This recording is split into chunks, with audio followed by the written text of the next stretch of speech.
Ang pagkasawi ni Iranian President Ebrahim Raisi ay may malaking dagok para sa buong bansa ng Iran. Subalit kalakip nito ang mga agam-agam na baka may mga tao o organisasyon ang nasa likod ng kanyang pagkasawi. Ito ang labis na inaabangan ngayon ng mga opisyal ng Amerika. Namatay si Raisi matapos bumagsak ang kanyang helicopter na sinasakyan kasama ang kanyang foreign minister na si Hossein Amir-Abdollahian nitong nakaraang linggo.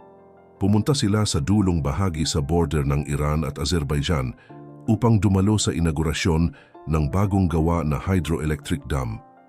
Ito sana ay magbubukas sa panibagong ugnayan ng dalawang bansa matapos ang kanilang hindi pagkakaunawaan sa makalipas na taon. Matagumpay naman na natapos ang inaugurasyon at umalis ang helicopter ni Raisi kasama ang dalawa pang helicopter na nagbibigay guide and support sa sasakyan ng presidente. Subalit dahil sa hindi magandang panahon at makapal na fog, tila hindi umayon sa helicopter ni President Raisi ang pagkakataon. Ayon sa mga reports, nawalan ito ng communication system at bumulusok sa kabundukan sa Tabriz, Iran. Makailang beses sumubok ang Iranian Air Force para hanapin ang helicopter ng Pangulo, subalit bigo sila. Lunes na ng umaga nang ma-recover nila ang wasak na helicopter maging ang mga bangkay ng mga opisyal na nasawi sa aksidente. Walang nakaligtas sa insidenteng yon. Ang pagkamatay ni Raisi ay gumulat sa buong mundo at labis na ikinabahala ng mga bansang kalaban ng Iran. Alam naman natin na ang Iran ay maraming mga kalaban na bansa. Ito rin ang nagbibigay teorya kung bakit iniisip ng ibang Iranian na ang pangulo nila ay pinatay at hindi namatay. Subalit mismong mga eksperto na ang nagsabi na isang mechanical failure ang nangyari sa aksidente at walang kinalaman ang mga bansa na nakakaaway ng Iran. Ito ay dahil ang makapal na fog ay madalas talagang dahilan ng mga pag-crash, maging ang mga mechanical failure. Nakadagdag pa sa matibay na konluksyon na aksidente nga ang nangyari dahil ang ginamit na helicopter ni Raisi ay isang matandang helicopter na hindi halos na ma-maintain ang pag-aalaga.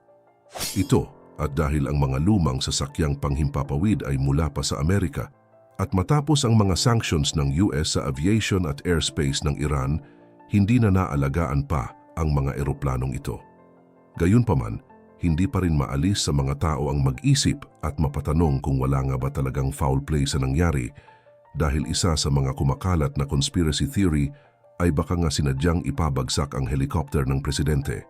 Nauna nang nagpaabot ng pakikidalamhati ang Amerika sa pagkamatay ni Ebrahim Raisi at pinabulaanan ang mga haka-hakang may kinalaman sila sa pagkamatay ng Pangulo. Ito ang kinatatakutan ni US President Joe Biden dahil baka raw humantong ito sa matinding tensyon na pwedeng mauwi sa digmaan.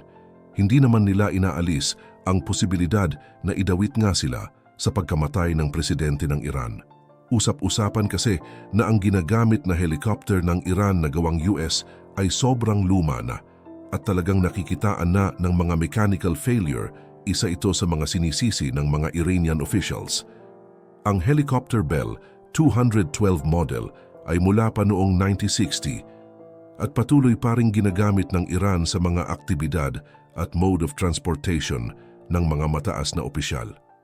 Matagal na itong gustong ipaayos ng Iran, subalit dahil nga sa sanctions na ipinataw sa kanila ng mga Western countries ay hindi nila ito magawa. Kaya naman indirectly na sinisisi nila ang Amerika sa pagkamatay ng kanilang presidente, masasabi natin na napakalayo naman ng dahilan ng Iran kung sisisihin nila ang Amerika dahil kung tutuusin kasalanan nila na ipagamit ang lumang eroplano sa mataas na opisyal pa ng bansa.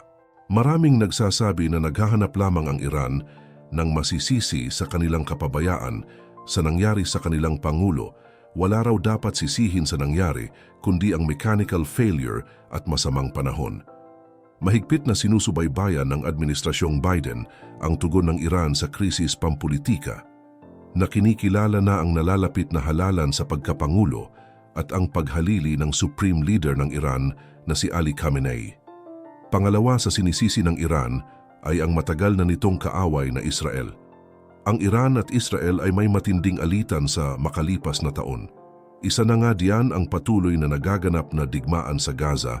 Ang mga rebelding Hamas na naghahasik ng lagim ay suportado kasi ng Iran.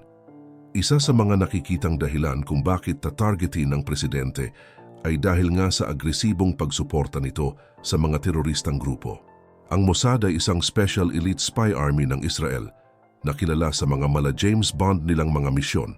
Ang mga imposibleng misyon ng pagpatay sa mga opisyal ng Hamas at iba pang mga matataas na personalidad na nakiikitang kaaway ng Israel ay isa sa mga teoryang kumakalat na baka Mossad ang may pakana ng pag-crash ng helicopter ni Raisi.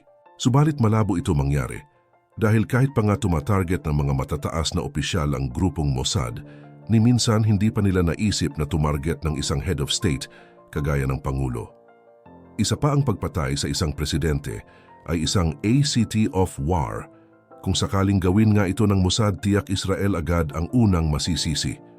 Pangatlo, sa nakikitang teorya ay ang succession war sa loob mismo ng Iran.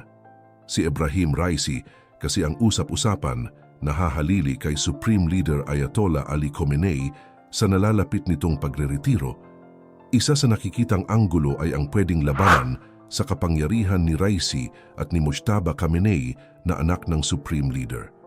Marami na rin kasing kaaway si Raisi sa loob ng Iran at isa ito sa pwedeng maging mitya ng pagpapapatay rito. Subalit ito ay isa ring haka-haka at walang matibay na ebidensya. Pero isa pa rin sa talagang nakikitang teorya ay ang partisipasyon ng Amerika.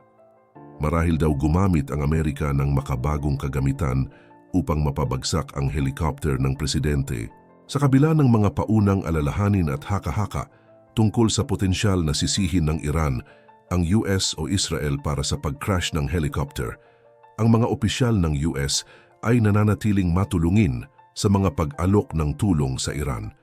Inaasahan ng Administrasyong Biden na abala ang Iran sa mga panloob na hamon at hindi na mag-iisip pa ng kung anumang mga teorya sa pagkamatay ng kanilang presidente. Bagamat mga sabi-sabi at haka-haka lamang ang mga bintang, nananatiling mapagbantay ang Administrasyong Biden sa pag-obserba sa mga tugon ng Iran at sa umuusbong na pampulitikang gawain. Habang inaako naman ni Mohammad Mokhber ang papel ng gumaganap na Pangulo ng Iran, ito ay magiging Pangulo sa loob lamang ng 50 days matapos nito magkakaroon ng halalan sa pagkapangulo ng Iran. Ang kanyang background sa pagbibigay ng mga drone at missiles para sa mga pangunahing kaguluhan tulad ng digmaan sa Ukraine ay nakakuha ng atensyon at higit na binibigyang diin ang mga komplikado at implikasyon ng paglipat ng pamumuno ng Iran. May mga kumakalat pa rin ng mga tanong sa isip ng mga tao. Ang pag-crash ng lumang American-made Bell 212 helicopter, isang Vietnam War-era aircraft, ay pinaniniwala ang may iba't ibang potensyal na dahilan, kabilang ang hindi magandang maintenance at human error sa makapal na fog. Binanggit ng Turkish Transport Minister na si Abdulkadir Uraloglu na ang mga maagang indikasyon ay tumutukoy sa aksidente na may kaugnayan sa mahamog na panahon, bagamat nagpapatuloy ang investigasyon. Isa sa mga pangunahing tanong na lumabas ay kung bakit parehong isinakay ang presidente at foreign minister sa parehong helicopter sa kabila ng 3 helicopter na magagamit para sa transportasyon ng delegasyon sa pagbubukas ng dam sa hangganan ng Azerbaijan. Ang desisyon na pagsama-samahin ang mga matataas na opisyal sa isang sasakyang panghimpapawid ay nagpapataas ng mga alalahanin tungkol sa kaligtasan at pwedeng maghatid sa peligro at pagpaplano ng contingency, lalo na dahil sa pagkakaroon ng maraming helicopter para sa biyahe. Isa pa ay kung bakit tanging helicopter lang ni Raisi ang nagkaroon ng helicopter failure. Kung 3 naman silang lumipad sa himpapawid, ay bakit ang 2 helicopter na pumapagitna sa kanila ay hindi nakaranas ng kaparehas na insidente?